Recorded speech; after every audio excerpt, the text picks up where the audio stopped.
And welcome back guys. जैसे हमारे घर और किचन अलग अलग होते हैं, वैसे ही हम सब के काम करने के तरीके भी अलग अलग होते हैं।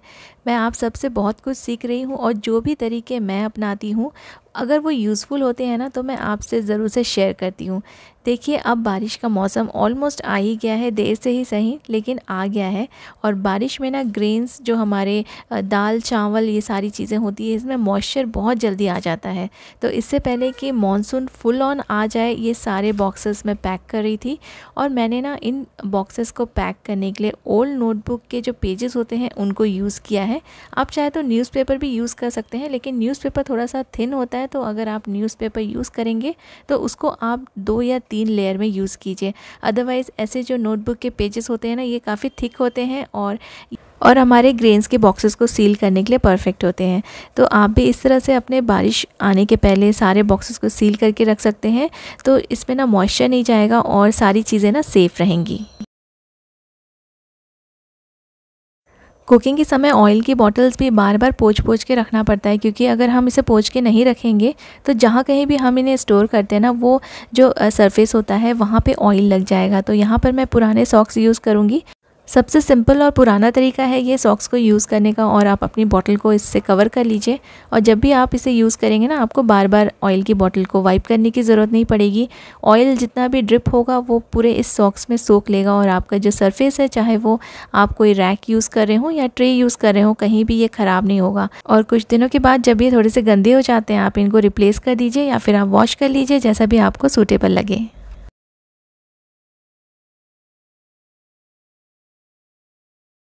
इन सॉक्स को कट करने के बाद ऊपर का छोटा सा पीस बचा हुआ था, तो मैंने छोटी वाली जो ऑयल की बॉटल है उसको भी मैंने कवर कर लिया है।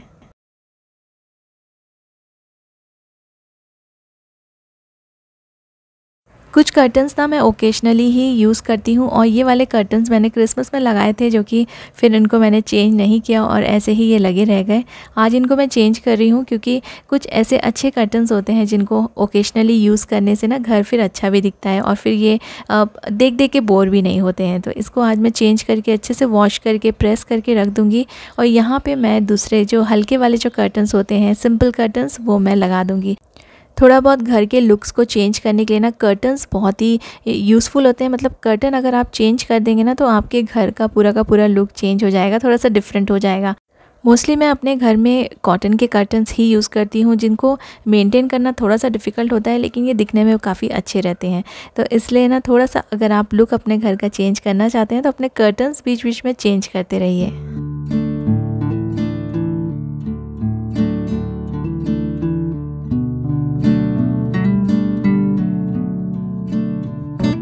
कई बार ऐसा होता है ना कि गेस्ट आ जाते हैं घर में और हमारे पास आइस ख़त्म हो गया रहता है। तो आपको भी अगर कभी बहुत ही जल्दी से आइस जमाना हो, तो आप बस पानी को थोड़ा सा कुनकुना कर लीजिए। बहुत ज़्यादा गर्म नहीं करना है, सिर्फ कुनकुना करना है, और फिर आप इसको आइस ट्रे में डाल दीजिए। बहुत ही जल्दी से ना आधे घंटे के अंदर ही आइस बन के रेडी हो जाएगा। तो कभी भी आपको जल्दी हो तो इस तरह से आप आइस को जमा सकते हैं।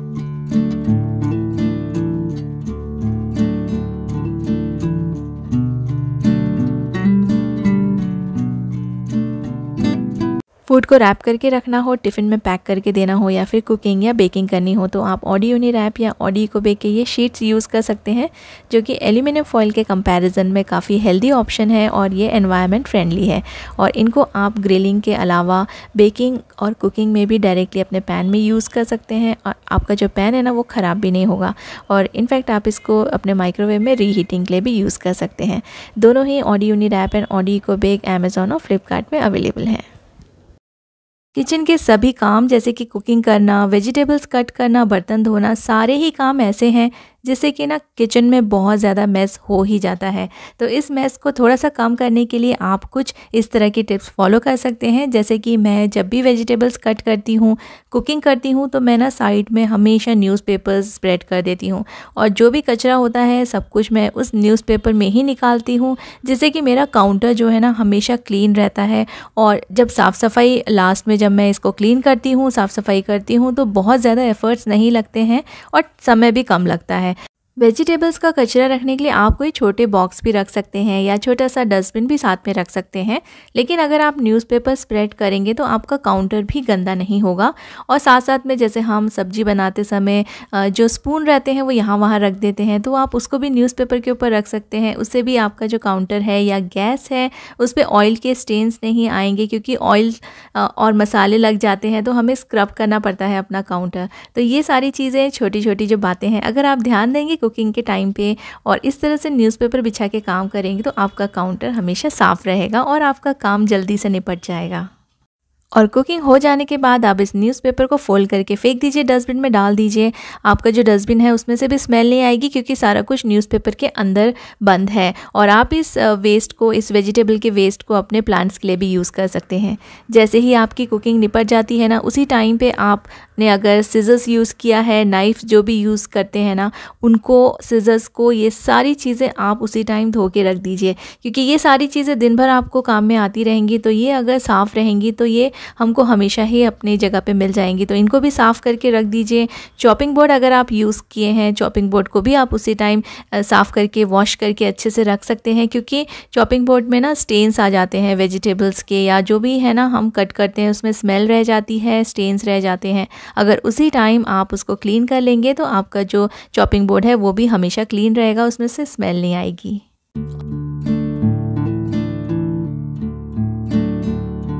लेकिन कभी कभी इस तरह के बर्तन भी होते हैं जिनको इमीडिएटली वॉश करना पॉसिबल नहीं होता है। इसमें बहुत ज़्यादा जल गया है तो इसको ना मैं क्या करूँगी, इसको मैं पूरा पानी डाल के, गर्म पानी डाल के रख दूँगी और कुछ 3-4 घंटे ये ऐसे ही रहेगा। उसके बाद इसको क्लीनिंग करना आसानी हो जाएगी। तो जिस तरह से आपने सब्जी काटने के लिए न्यूज़पेपर स्प्रेड किया था, उसी तरह से आप रोटी के समय भी न्यूज़पेपर स्प्रेड कीजिए। और जो आप रोटी के लिए आटा रखते हैं ना, उनको इस तरह के कंटेनर में रखिए। एक अलग से कंटेनर रखिए जिसमें आप ये रोटी बनाते समय ये वाला आटा यूज़ कर सकें। एक फ्लैट सा कंटेनर हो जो कि ज़्यादा स्पेस ना ले, तो ये आपको रखने के लिए भी आसानी होगी। रोटी बनाते समय सबसे ज़्यादा हमारा काउंटर गंदा होता है, क्योंकि सूखा आटा पूरा गिरता है काउंटर पे और इसको क्लीन करने में बहुत ज़्यादा समय भी चला जाता है। तो रोटी के समय न्यूज़पेपर स्प्रेड करना बिल्कुल मत भूलिए, या आप कोई कपड़ा भी यूज़ कर सकते हैं, लेकिन कपड़े को आपको बार बार वॉश करना पड़ेगा।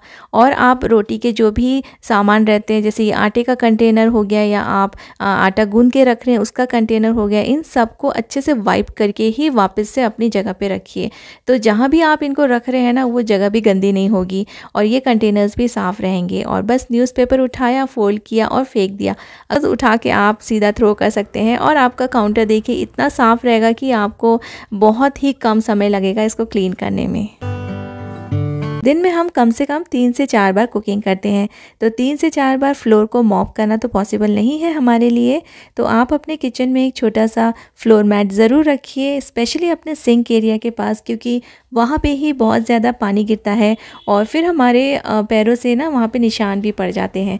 तो आप एक डोर मैट ज़रूर रखिए, उससे आप जितने बार भी आपका किचन थोड़ा बहुत गंदा होगा उसी से आप उसको मॉप कर सकते हैं।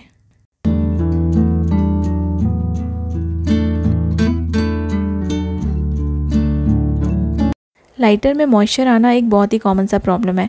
तो जब भी आपके लाइटर में ऐसा कुछ प्रॉब्लम हो और वो काम नहीं कर रहा हो, तो आप ना इसको थोड़ा देर के लिए गर्म गैस के ऊपर रख दें। आप जो भी कुकिंग करते हैं ना, तो उस टाइम पे गैस गर्म रहता है, आप गैस को बंद कर दीजिए और गर्म गैस के ऊपर ना अपने लाइटर को रख दीजिए। इसमें जितना भी मॉइस्चर होगा ना, ये सब निकल जाएगा और ड्राई हो जाएगा। So that is all for today's video. I really hope आपको आज का वीडियो यूज़फुल लगेगा। Thank you so much for watching.